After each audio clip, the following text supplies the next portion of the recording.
आज की कहानी है रुपहली चमक।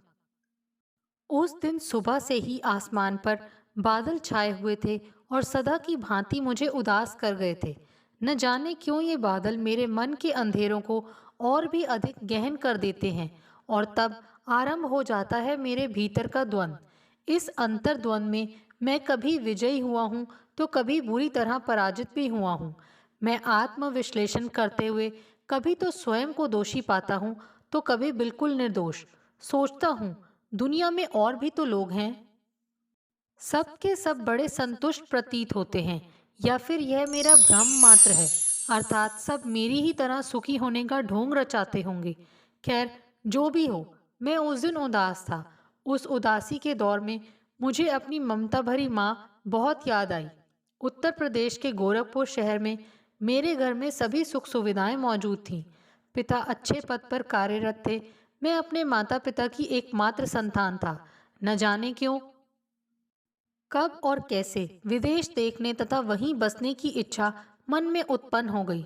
मित्रों के मुख से जब कभी अमेरिका, इंग्लैंड में बसे हुए उनके संबंधियों के बारे में सुनता तो मेरी यह इच्छा प्रबल हो उठती थी।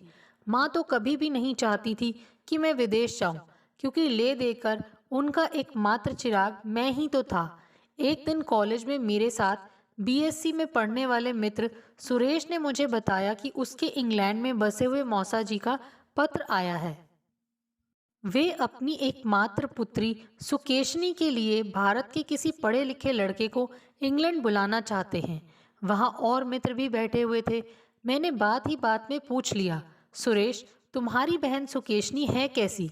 सुनते ही सुरेश ठहाका लगाते हुए बोला, क्यों, तू शादी करेगा उससे? उसका यह कहना था कि सभी मित्र खिलखिलाकर हंस पड़े। मैं झेप कर पुस्तकालय की ओर बढ़ गया। उन सब के ठहाके वहां तक भी मेरा पीछा करते रहे। उसके कुछ दिन पश्चात मैं किसी आवश्यक काम से सुरेश के घर गया हुआ था। उसके माता पिता भी घर थे। हम सभी ने एक साथ चाय पी। तभी सुरेश के पिता ने पूछा, विशेष, तुम बीएससी के बाद क्या करोगे? जी चाचा जी, मैं एमएससी में प्रवेश लूंगा। मेरे माता पिता भी यही चाहते हैं। तभी सुरेश की माँ ने मुस्कुराते हुए पूछ लिया, सुरेश कह रहा था कि तुम विदेश जाने के बड़े इच्छुक हो। अपनी बहन की लड़की के लिए हमें अच्छा पढ़ा लिखा लड़का चाहिए। तुम्हें व तुम्हारे परिवार को हम लोग भली भांति जानते हैं। कहो तो तुम्हारे लिए बात चलाएं। मैंने जल्दी से कहा, जी, आप मेरे माता पिता से बात कर लें। मैं उन्हें नमस्ते कहकर बाहर निकल गया। अगले रविवार को सुरेश के माता पिता हमारे घर आए। मैंने माँ को पहले ही सब बता दिया था। माँ तो वैसे भी मेरी इस इच्छा को मेरा पागलपन ही समझती थी, लेकिन इस रिश्ते की बात सुनकर वे बौखला सी गईं, जबकि पिताजी तटस्थ थे। न जाने क्यों, यह मुझे ज्ञात नहीं था, परंतु माँ पर तो मानो वज्र ही गिर पड़ा। हम सभी ने एक साथ नाश्ता किया। उन लोगों ने अपना प्रस्ताव रख दिया था। सुनकर माँ बोली, बहन जी, एक ही तो बेटा है हमारा, वह भी हमसे दूर चला जाएगा तो ये हम कैसे सह पाएंगे? सुरेश की माँ बोली, बहन जी, सहने का तो प्रश्न ही नहीं उठता। भाई साहब की अवकाश प्राप्ति के पश्चात आप लोग भी वहीं बस जाइएगा। मैंने पिताजी के चेहरे पर व्यंग्यात्मक मुस्कुराहट सहज ही देख ली थी। वे बोले, बहन जी, आप हमारी चिंता छोड़ दीजिए, आप बात चलाइए। मैं विशेष की एक फोटो आपको दे रहा हूँ। फोटो की बात चलने पर सुरेश की माँ ने भी सुकेशनी की एक रंगीन फोटो हमारे सामने रख दी। लड़की बहुत सुंदर तो नहीं थी, पर ऐसी अनाकर्षक भी नहीं थी। फिर मैंने भला कब अपने लिए अद्वितीय सुंदरी की कामना की थी? मेरे लिए तो यह साधारण सी लड़की ही विश्व सुंदरी से कम नहीं थी, क्योंकि इसी की बदौलत तो मेरी वर्षों से सहेजी मनोकामना पूर्ण होने जा रही थी। बात चलाई गई और सुरेश के मौसा मौसी अपनी पुत्री सहित एक माह के उपरांत ही भारत आ गए। मुझे तो उन लोगों ने फोटो देखकर ही पसंद कर लिया था। बड़ी धूमधाम से विवाह संपन्न हुआ। सुकेशनी फोटो की अपेक्षा कुछ अच्छी थी, पर रिश्तेदार दबी जबान से कहते सुने गए कि राजकुमार जैसा सुंदर लड़का अपने जोड़ की पत्नी ना पा सका। पिताजी ने मेरा पारपत्र दौड़ धूप करके बनवा लिया था। वह वीज़ा के लिए प्रयत्न सुकेशनी के पिता अर्थात मेरे ससुर कर रहे थे। चूंकि सुकेशनी इंग्लैंड में ही जन्मी थी, अतः वीज़ा मिलने में भी अधिक परेशानी नहीं हुई। शादी के 1 माह पश्चात ही मुझे सदा के लिए अपनी पत्नी के घर जाने हेतु विदा हो जाना था। लोग तो बेटी की विदाई पर आंसू बहाए जा रहे थे। माँ बराबर रोए जा रही थी, परंतु अपनी जननी के आंसू भी मुझे विचलित न कर सके। निश्चित दिन मैं भारत से इंग्लैंड के लिए रवाना हुआ। हवाई जहाज में मेरे समीप बैठी मेरी पत्नी शर्माई सकुचाई ही रही, परंतु जब हम लंदन स्थित अपने घर पहुंचे तो सुकेशनी ने साड़ी ऐसे उतार फेंकी जैसे लोग केले का छिलका फेंकते हैं। मैं क्षण भर के लिए हतप्रभ रह गया। उसने चिपकी हुई जीन्स व बिना बाहों वाला ब्लाउज पहना तो ऐसा लगा कि अब वह अपने वास्तविक रूप में वापस आई है, मानो अभी तक तो वह अभिनय ही कर रही थी। एक क्षण के लिए मेरे मन के अंदर यह विचार कौंध गया कि कहीं इसने शादी को भी अभिनय ही तो नहीं समझ लिया है, पर बाद में लगा कि 22 वर्षीय युवती शादी को मजाक तो कदापि न समझेगी। कॉन्वेंट स्कूल में आरंभ से ही पढ़े होने के कारण भाषा की समस्या तो मेरे लिए बिल्कुल ही ना थी। भारत में अटक अटक कर हिंदी बोलने वाली सुकेशनी, जिसे मैं प्यार से सुकू कहने लगा था, केवल अंग्रेजी ही बोलती थी। यहाँ पर आधुनिक सुख सुविधाओं से संपन्न घर मुझे कुछ दिनों तक तो असीम सुख का एहसास दिलाता रहा। सुकू जब फराटेदार अंग्रेजी बोलती हुई मेरे कंधों पर हाथ मारते हुए बेशर्मी से हंसती तो मेरे सास ससुर मानो निहाल हो जाते। परंतु मैं आखिरकार था तो भारतीय सभ्यता व संस्कृति की मिट्टी में ही उपजा पौधा, इसीलिए मुझे यह सब बड़ा अजीब सा लगता था। पर विदेश में बसने की इच्छा के समक्ष मैंने इन बातों को अधिक महत्व देना उचित न समझा। देखते देखते 1 वर्ष बीत गया था। एकाएक ऐसा लगा जैसे मुझे किसी ने खाई में गिराना चाहा हो। हड़बड़ाकर मैंने देखा, सामने सुकू खड़ी थी। वह मुझे हिला हिला कर पूछ रही थी, विशेष कहाँ खो गए। एकाएक मैं अतीत से वर्तमान में आ गया। विशेष, तुम्हें पिताजी बुला रहे हैं। मैं सुकू के साथ ही उसके पिता के अध्ययन कक्ष में पहुंचा तो वे बोले, बेटा विशेष, मैंने तुम्हारे लिए बर्मिंघम शहर में एक नौकरी का प्रबंध किया है। तुम्हें साक्षात्कार हेतु बुलाया गया है। मैंने हड़बड़ाकर उत्तर दिया, पर पिताजी, मैं तो अभी आगे पढ़ना चाहता हूँ। वे बात काटते हुए बोले, बेटे, यहाँ के हालात दिन प्रतिदिन खराब होते जा रहे हैं। यहाँ पर काम मिलना मुश्किल होता जा रहा है। वह तो कहो कि उस फैक्ट्री के मालिक मेरे मित्र हैं, अतः तुम्हें बगैर किसी अनुभव के ही काम मिल रहा है। मेरा कहा मानो, तुम बर्मिंघम जाकर साक्षात्कार दे ही डालो। रही पढ़ाई की बात, तो बेटे तुम्हारे सामने अभी पूरा जीवन पड़ा है। पढ़ लेना जितना चाहो। मुझे उनकी बात में तर्क व अनुभव दोनों ही दृष्टिगोचर हुए, अतः मैं उनकी बात मानते हुए निश्चित दिन साक्षात्कार हेतु बर्मिंघम चला गया। यह डब्बा बंद खाद्य पदार्थ बनाने वाली एक बड़ी फैक्ट्री थी। साक्षात्कार के बाद ही मुझे पता चल गया कि मुझे यहाँ नौकरी मिल गई है। मैं प्रसन्न मन से लंदन पहुंचा व सबको यह खुशखबरी बता डाली। सुकू के पिता निश्चिंत हो गए कि दामाद आत्मनिर्भर होने जा रहा है, और सुकू इस बात से बड़ी प्रसन्न हुई कि अन्य लड़कियों की भांति वह भी अब अपना अलग घर बनाने व सजाने जा रही है। ससुर जी ने हमारे साथ जाकर किराए के फ्लैट व अन्य आवश्यक वस्तुओं का प्रबंध कर दिया। हम फ्लैट में रहने के लिए भी आ गए। हमें व्यवस्थित होता देखकर मेरे ससुर 1 हफ्ते के पश्चात लंदन वापस चले गए। हम दोनों बड़े ही उत्साहित और खुश थे। सुकू घर को सजाने की नवीन योजनाएं बनाने लगी, पर उन योजनाओं में माँ बनने की योजना भी सम्मिलित रही। यह मुझे बाद में पता चला। 9 माह के पश्चात मैं एक फूल सी कोमल व अत्यंत सुंदर बच्ची का पिता बन गया। सुक्कू की माँ 2 माह पूर्व ही सब संभालने आ गई थी। इधर मैंने भी कार चलाना सीखना आरंभ किया हुआ था। आशा थी कि ड्राइविंग लाइसेंस प्राप्त होते ही कोई बढ़िया हालत की पुरानी कार खरीद लूँगा, पर बच्ची के आ जाने से खर्चे कुछ ऐसे बढ़े कि मुझे कार खरीदने की बात को फिलहाल कुछ समय तक भूल जाना पड़ा। बच्ची का नाम हमने अनुप्रिया रखा। समय अपनी गति से बीतता जा रहा था। अनुप्रिया के प्रथम जन्मदिन पर मैंने 2500 पाउंड की एक पुरानी कार खरीद ली थी। 2-3 माह बाद ही एक दिन सुकू ने अपने दोबारा गर्भवती होने की सूचना मुझे दी तो मैं अचंभित रह गया। परंतु सुकू ने समझाया, देखो, यदि परिवार जल्दी ही पूर्ण हो जाए तो बुराई क्या है। 2 बच्चे हो जाएं तो मैं भी जल्दी मुक्त हो जाऊंगी व नौकरी कर सकूंगी। मैं पुनः अपने कार्यों में व्यस्त हो गया। कहना आवश्यक न होगा कि मुझे घर के सभी कार्यों में सुकू की सहायता अंग्रेज पतियों की भांति करनी पड़ती थी।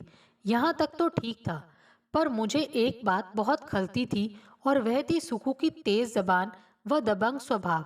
मुझसे दबने का तो प्रश्न ही नहीं उठता था। इसके विपरीत वह मुझ पर पूर्ण रूप से हावी हो जाना चाहती थी। यहाँ पर मैं समझौता करने को तैयार न था। फलस्वरूप घर में झगड़े होते रहते थे। इन्हीं झगड़ों के मध्य सुकू ने एक सुंदर पुत्र को जन्म दिया। मेरी सास इस बार भी यहीं पर थी। नाती पाकर वह निहाल हो गई थी। मैंने अपने घर के लिए अनुप्रिया के साथ अनन्या की फोटो खींचकर पत्र व फोटो अपने माता पिता को भेज दी थी कि वे भी अपने पोते की खबर से खुश होंगे। 2 बच्चों की वजह से हमारे खर्चे बहुत बढ़ रहे थे। इस देश में जहाँ आमदनी अच्छी है वहाँ महंगाई भी बहुत अधिक थी। बच्चों का पालन पोषण यहाँ बहुत महंगा पड़ता है। अतः मैंने कार पर होने वाले खर्चे को बचाने के लिए अपनी कार 2000 पाउंड में बेच दी। यही बात सुकू को बहुत बुरी लगी, क्योंकि उसे अब खरीदारी करने के लिए टैक्सी और बसों पर निर्भर रहना पड़ता था। कार बिकने के परिणाम स्वरूप प्राप्त 2000 पाउंड को मैंने बैंक में जमा कर दिया था। मैं फैक्ट्री बस से चला जाता था। कार के रखरखाव व पेट्रोल पर होने वाले खर्चे अब बचने लगे थे। अनुप्रिया 2.5 वर्ष की तथा अनन्या 3 माह का हो चला था कि मुझे पता चला कि सुकू नौकरी की तलाश कर रही है। मैंने आश्चर्य भरे स्वर में पूछा, तुम नौकरी करोगी तो बच्चों को कौन संभालेगा? वह चिढ़े हुए स्वर में फुफकारते हुए बोली, अच्छा, तो तुम चाहते हो कि इन बच्चों को संभालने के लिए मैं दिन रात घर में ही घुसी रहूं? इनके लिए तुम्हें चिंतित होने की जरूरत नहीं है। किसी अच्छे शिशु सदन में इनका प्रबंध भी हो जाएगा। मैंने उत्तेजित होकर पूछा, तो क्या तुम दृढ़ निश्चय कर चुकी हो कि नौकरी अवश्य करोगी? तब वह धीरे से बोली, हाँ विशेष, हमें कार की आवश्यकता है, उसके बिना हमारा काम कैसे चलेगा? तब मैंने कहा, हमारा न कहकर केवल अपना काम कहो। बच्चों की देखभाल का उत्तरदायित्व तुम्हें बोझ लग रहा है। कार की आवश्यकता के आगे तुम बच्चों की आवश्यकताओं के महत्व को नकार रही हो। यदि ऐसा ही था तो माँ बनने का शौक क्यों पाला था? मेरी इन बातों को अनसुनी सी करती हुई वह ऊपर सोने के कमरे में चली गई और मैं सोचता रहा, यह कैसी नारी है जो भौतिक साधनों के समक्ष अपने ही बच्चों की उपेक्षा कर रही है। अनन्या सिर्फ 3 माह का है, उसे माँ की आवश्यकता है। यह उसे शिशु सदन के भरोसे छोड़कर नौकरी करना चाहती है। क्या 2-3 वर्ष और प्रतीक्षा नहीं कर सकती थी? अंत में सुकू की अनुपस्थिति में मैंने उसके पिता को फोन किया व परिस्थितियों से अवगत करा दिया। सुनकर वे बोले, विशेष, सुकेशनी तो आरंभ से ही बहुत जिद्दी है। वह सदा से मनमानी करती आई है। यदि उसने अपने मन में नौकरी करने की ठान ली है तो वह नौकरी करके ही मानेगी। अतः बजाय घर में झगड़ा करके घर का वातावरण विस्मय बनाओ, अच्छा यह होगा कि अभी से किसी अच्छे शिशु सदन की तलाश जारी कर दो। मैं सुकू के पिता की बहुत इज्जत करता था, अतः उनकी बात को मानकर किसी अच्छे शिशु सदन की तलाश में लग गया। कुछ ही दिनों के बाद सुकू को एक स्कूल में नौकरी मिल गई। तब तक मैं शिशु सदन की तलाश भी कर चुका था। मैं और सुकू दोनों बच्चों के साथ वहां पहुंचे। वहां की संचालिका करीब 35 वर्षीय एक अंग्रेज स्त्री थी। उसने कहा कि वह 25 पाउंड प्रति सप्ताह लेगी।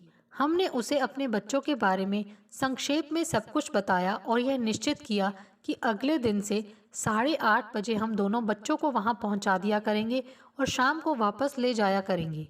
घर आकर सुकू ने दोनों बच्चों की विभिन्न आवश्यकताओं व अनुप्रिया की पसंद नापसंद चीज़ों की सूची बनाई। बच्चों के सारे सामान के बैग के साथ हमने बच्चों को दूसरे दिन शिशु सदन पहुंचा दिया। इस प्रकार बच्चों की समस्या का समाधान हो गया। सुकू 8:30 बजे दोनों बच्चों को शिशु सदन छोड़ती हुई स्कूल चली जाती थी और लौटते समय उन्हें लेते हुए घर चली आती थी। कुछ माह यूं ही व्यतीत हो गए। अनुप्रिया कुछ दुबली लगने लगी थी, लेकिन अनन्या का स्वास्थ्य ठीक था। एक दिन सुकु की अनुपस्थिति में मैंने अनु से पूछा, बेटे अनु, तुम्हें शिशु सदन में रहना अच्छा नहीं लगता है क्या? वह पलके झपकाते हुए मासूमियत भरे स्वर में बोली, पिताजी, यदि मैं कहूँ कि मुझे वहाँ अच्छा नहीं लगता तो क्या माँ नौकरी छोड़ देंगी? छोटी सी बच्ची की इस तर्कसंगत बात को सुनकर मैं खामोश हो गया। उस दिन मैंने मन में सोचा कि जो उम्र बच्चों को माँ के साथ अपने परिवार में गुजारनी चाहिए, वह उम्र उन्हें एक नितांत ही अनजान स्त्री व परिवार के साथ व्यतीत करनी पड़ रही थी। परंतु सुकु के पास यह सब सोचने समझने का समय नहीं था।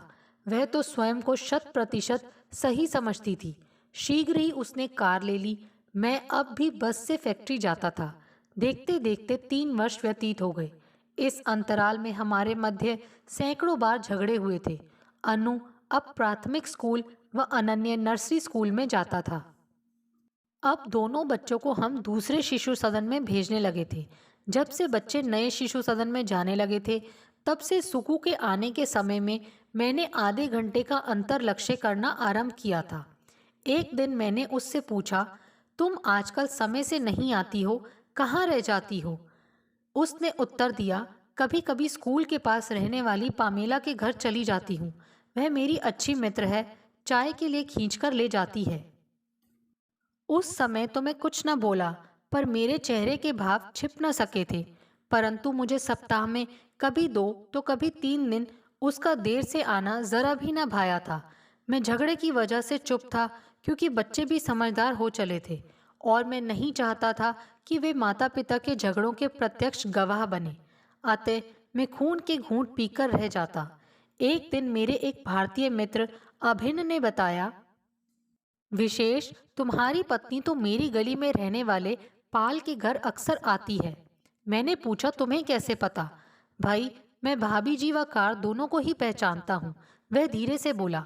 फिर मैंने स्वयं को सांत्वना देते हुए सोचा कि पामेला शायद पाल की पत्नी होगी, पर नहीं, मेरा यह अनुमान भी गलत निकला। मेरे उसी मित्र ने फिर बताया कि पाल अविवाहित है। अब मेरे लिए काटो तो खून नहीं वाली स्थिति हो गई। किसी पति के लिए इससे अधिक शर्मनाक बात भला और क्या होगी कि उसे अपनी पत्नी के गलत आचरण की सूचना किसी तीसरे से मिले। दूसरे दिन मैं रोज की तरह फैक्ट्री गया, पर काम में मन नहीं लगा। अतः 11 बजे मैंने अपने मैनेजर से अस्वस्थ होने की बात कहकर उस दिन का अवकाश मांगा और सीधे सुकु के स्कूल में पहुंचा। मैं पहली बार वहां गया था, अतः पहचाने जाने का भय भी नहीं था।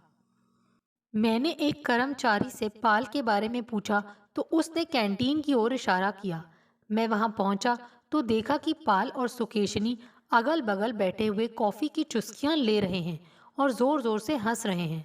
लंबे कद का, गोल चेहरे व नीली आंखों वाला लगभग 35 वर्षीय अंग्रेज युवक पाल ठहाके लगाता हुआ बीच बीच में सुकु के कंधों को दबाना नहीं भूलता था। जब यहाँ अर्थात सार्वजनिक स्थल पर यह हाल है, तो अपने घर पर न जाने क्या करता होगा। यह सोचते ही सुकेशनी के प्रति इतनी घृणा हुई कि इच्छा हुई उसी क्षण अपनी दुष्चरित पत्नी के मुंह पर थूक दूं। परंतु वहां पर मैंने कोई दृश्य उपस्थित करना उचित न समझा और सीधे घर लौट आया। उस दिन प्रथम बार मुझे विदेश आने पर पछतावा हो रहा था। इस इच्छा के कारण मैंने अपने माता पिता के अनमोल प्यार को धूल बराबर भी महत्व नहीं दिया था। संभवतः इसी का दंड मुझे मिल रहा था। मेरे हिस्से का प्यार किसी और को मिल रहा था। मेरी पत्नी ने मुझे तो निरा बेवकूफ समझा था। मैं विश्वास की डोर थामे न जाने कब तक बैठा रहता, यदि मेरे मित्र अभिन्न ने मेरे हाथ से वह डोर झटककर यथार्थ का दर्शन न कराया होता। आज मैं अपना मनोविश्लेषण कर रहा था। सोच रहा था कि मनुष्य कभी कभी अपनी अदम्य आकांक्षाओं के समक्ष किस हद तक स्वार्थी व लोभी हो जाता है। मैं विदेश आना चाहता था, यह जानते हुए भी कि मैं अपने माता पिता की एकमात्र संतान हूँ और मेरे विदेश जाने से ये लोग कितने अकेले पड़ जाएंगे। उन्हें संतान सुख से वंचित हो जाना पड़ेगा। फिर भी मैंने आगा पीछा सोचे बगैर विदेश गमन की इस अदम्य लालसा के समक्ष स्वयं को इस तरह समर्पित कर दिया जैसे माता पिता से कभी मेरा कोई संबंध ही ना रहा हो। यह क्या मेरी भयंकर भूल ना थी? मेरे पिता इतने अच्छे पद पर कार्यरत थे। क्या मेरे लिए योग्य लड़की खोजना उनके लिए असंभव था? मेरे माता पिता अपने पोता पोती का मुंह देखने को तरस गए और मैंने कुछ फोटो भेजकर अपने कर्तव्यों की इतिश्री समझ ली। उस दिन पहली बार मेरे अंतर्मन ने मुझे अपने माता पिता का अपराधी सिद्ध कर दिया। उसने मुझे बार बार धिक्कारा। मेरे माता पिता ने मुझे भली भांति पाल पोस कर क्या इसीलिए बड़ा किया था कि मैं अपने जीवन से उन्हें दूध में पड़ी मक्खी की भांति निकाल फेंकूं। उस दिन मुझे उनके दुख का अनुमान हो रहा था, वह भी इसीलिए कि मुझे भी मेरी पत्नी ने दूध में पड़ी मक्खी की भांति अपने जीवन से निकाल बाहर फेंका था। दूसरे की स्थिति का भान तो तभी होता है जब स्वयं उस स्थिति को भोगना पड़े। शाम को बच्चों को लेकर सुकेशनी घर आई। कपड़े बदलकर अनु व अनन्या टेलीविजन देखने लगे। मैं वहीं बैठा रहा। तभी सुकु भी कपड़े बदलकर आई। वह चाय के लिए पूछने लगी। नहीं का संक्षिप्त उत्तर पाकर वह स्वयं के लिए चाय बनाने चली गई। थोड़ी देर बाद चाय का प्याला हाथ में लिए हुए वह आई और बोली, विशेष बढ़िया खबर सुनो। मैं स्कूल की ओर से 2 वर्ष के प्रशिक्षण हेतु अमेरिका जा रही हूँ।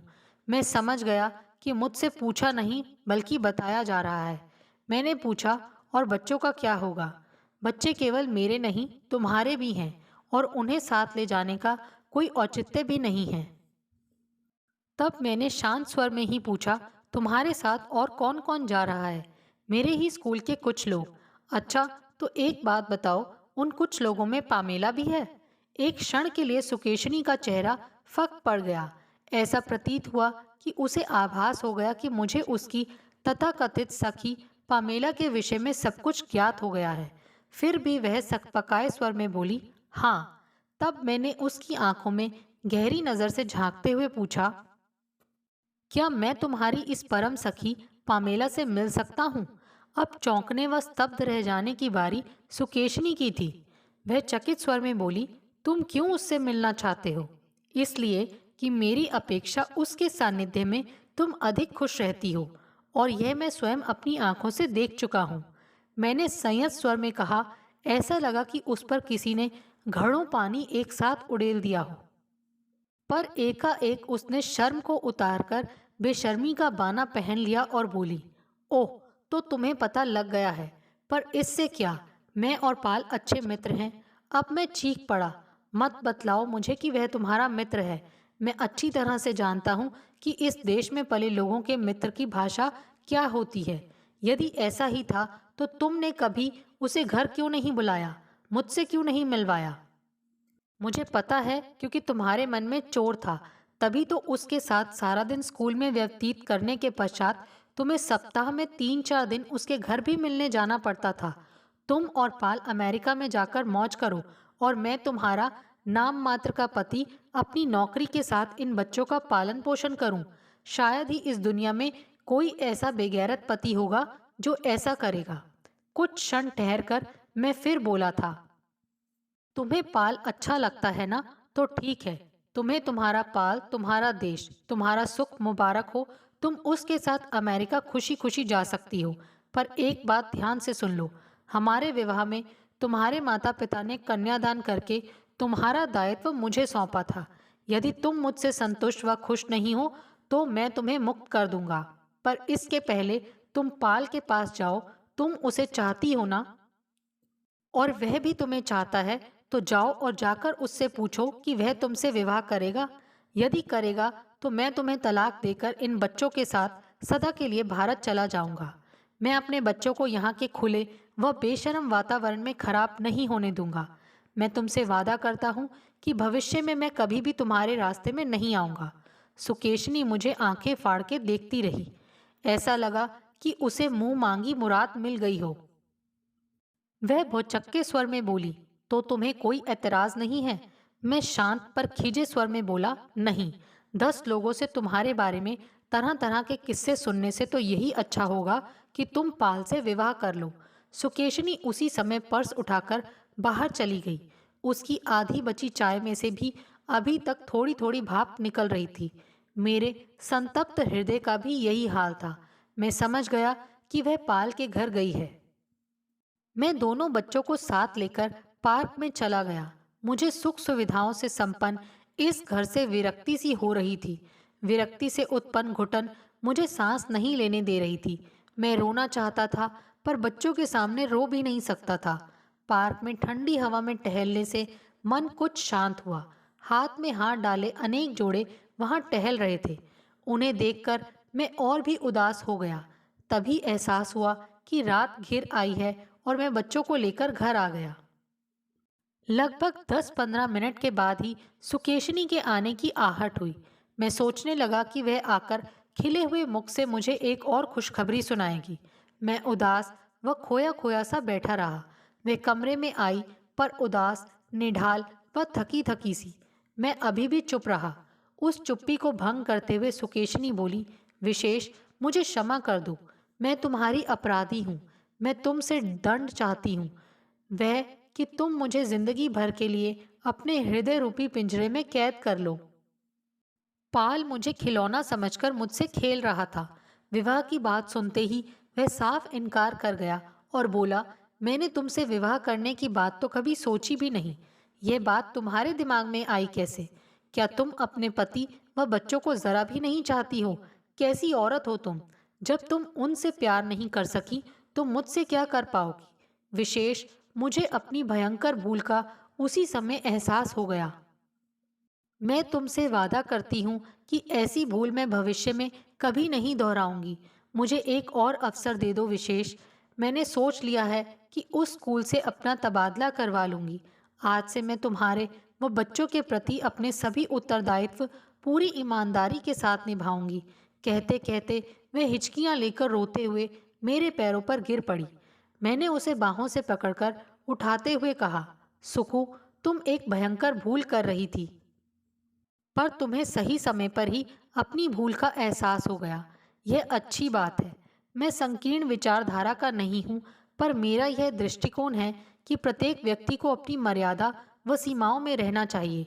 फिर भी मैं तुम्हें क्षमा कर रहा हूँ और तुम्हारे लिए तुम्हारे द्वारा मांगा दंड ही निर्धारित कर रहा हूँ, अर्थात जीवन भर तुम्हें अपने हृदय रूपी पिंजरे में कैद रखूंगा।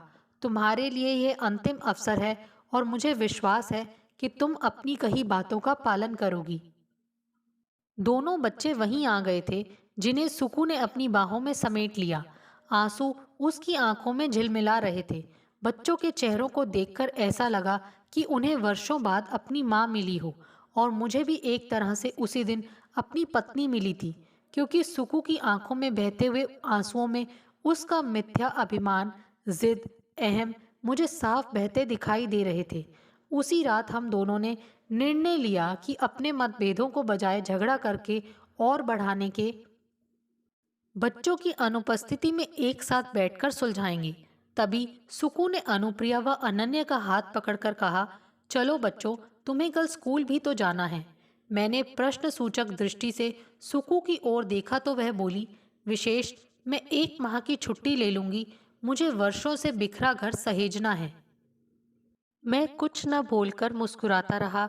दोनों बच्चे मेरे दोनों गालों पर स्नेह चिन्ह अंकित कर अपनी माँ का हाथ पकड़े खुशी खुशी सोने के कमरे में चले गए। मुझे गहन काले बादलों में रुपहली चमक दृष्टिगोचर हो रही थी, ऐसी चमक जो सूर्योदय का प्रतीक थी। दोस्तों, आपको हमारी ये कहानी कैसे लगी? प्लीज़ कमेंट्स करके बताइए। Thanks for watching this video.